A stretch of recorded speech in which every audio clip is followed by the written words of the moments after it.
très heureux de vous retrouver pour cette édition de l'info, une édition exceptionnelle puisqu'elle sera uniquement consacrée au Tour de France et à son passage en Sarthe. Vous le savez, les coureurs vont partir du MM Arena pour rejoindre Châteauroux, 218 km d'une étape dite de transition. Mais ce que nous allons vous faire vivre aujourd'hui, ce sont plutôt les à côté de la course, les coulisses de cette étape, en commençant par l'ambiance, ici juste derrière moi, au village du Tour. Reportage. Avec un tram toutes les 12 minutes, il fallait être plus que patient pour accéder au village départ ce matin. Mais le jeu en valait la chandelle, car le Tour, c'est une grosse mécanique, efficace, réglée, avec ses points forts, comme le départ de la caravane publicitaire 1h30 avant les coureurs. J'ai déjà été sur plusieurs étapes du Tour de France. Et donc la caravane, je la voyais passer, mais ça passe trop vite, alors que là, on peut la voir. Et puis pour le fiston, c'est bien d'être là, quoi. L'ambiance est bon enfant et malgré l'averse, le public part à la chasse, aux photos, Contador est dans le viseur sans se faire siffler, ou aux autographes. J'ai eu Stuart O'Grady, puis sinon des coureurs que je connais pas forcément. Problème, l'accès aux coureurs fut trop court, créant quelques frustrations. Je suis extrêmement déçu. Oui, parce qu'on ne peut pas accéder, on ne voit rien. Voilà. On est parqué derrière des barrières. Un peu bizarre, parce que tout est fermé, contrairement aux autres où on peut plus accéder au parking équipe. Mais sinon, c'était bien devant le stade et avec le circuit derrière, c'était bien. Il faut dire que le timing est serré. Le peloton quitte le MM Arena à 12h14. C'était son premier passage au Mans et en Sarthe depuis 1988. C'est le régional de l'étape. Jimmy Engoulevent est né il y a 32 ans au Mans. Il fait partie de l'équipe SOR Sojasun. Son portrait par Yannick Morfin. Début de tour pour le moins difficile pour Jimmy Engoulevent. Le Sartois pointe actuellement dans le bas du classement général avec déjà plus de 26 minutes de retard. Et ce, malgré une 10e place lundi lors du sprint à Redon. Je sais que je ne peux pas jouer tous les jours avec les meilleurs sprinteurs. Hier, j'étais plutôt bien placé toute la journée. Et au moment où il y a eu une difficulté vent de côté, j'étais mal placé. Donc, ça fait partie du vélo.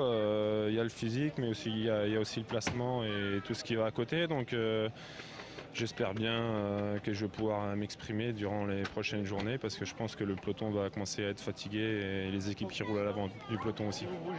Cette étape qui traverse une partie de la Sarthe, Jimmy l'avait coché depuis la présentation du parcours en octobre dernier. Beaucoup de Sartois qui ont fait le déplacement, même si les conditions ne sont pas forcément favorables. Après, bien sûr, je vais essayer de me glisser dans l'échappée comme je le fais depuis 3 jours maintenant. Mais je sais que c'est très difficile de sentir la course et de vraiment prendre la bonne, quoi. Avoir l'envie d'attaquer est une chose, obtenir l'autorisation du peloton une autre.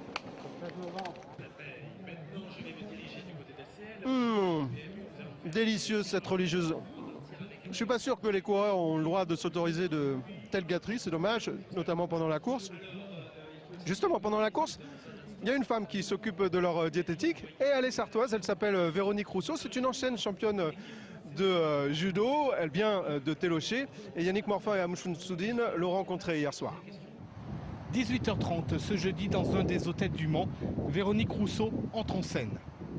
Pour la 3e année consécutive, elle a confectionné l'ensemble des repas du peloton du Tour de France, un travail commencé dès le mois d'octobre.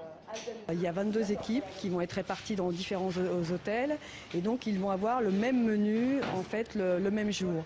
Et ensuite il y a des cuisiniers, comme ici il y a le cuisinier d'Astana qui lui va simplement préparer les pâtes au dernier moment de façon à ce qu'elles soient bien al dente. Et son rôle au cours de ce Tour de France est de vérifier que le cahier des charges soit bien respecté. Et là, tout est contrôlé, rien ne lui échappe. On vérifie effectivement par exemple la marque des pâtes. On vérifie aussi les huiles, c'est-à-dire de façon à ce qu'il y ait de l'huile de colza notamment pour les préparations froides, puisqu'il y a des oméga 3 à l'intérieur. Et puis on vérifie aussi que les fruits sont bien matures, parce que ça c'est important, sinon aucun coureur ne va manger les fruits s'ils ne sont pas mûrs. On va vérifier la qualité des légumes, on regarde en fait les viandes, si les quantités sont respectées. Bref, un véritable rôle d'inspectrice, une diététicienne sur le Tour de France, une façon aussi d'éviter que chaque équipe vienne avec son camion nutrition. Alors le Tour de France, c'est évidemment les coureurs, le public, mais aussi la caravane publicitaire qui part en gros 1h30 avant les coureurs. Vous la voyez, elle se met juste en place derrière moi. Et on a embarqué dans cette caravane sur le char de Saint-Michel, les fabricants de la fameuse galette. C'est Michael Texier qui vous raconte tout ça en images.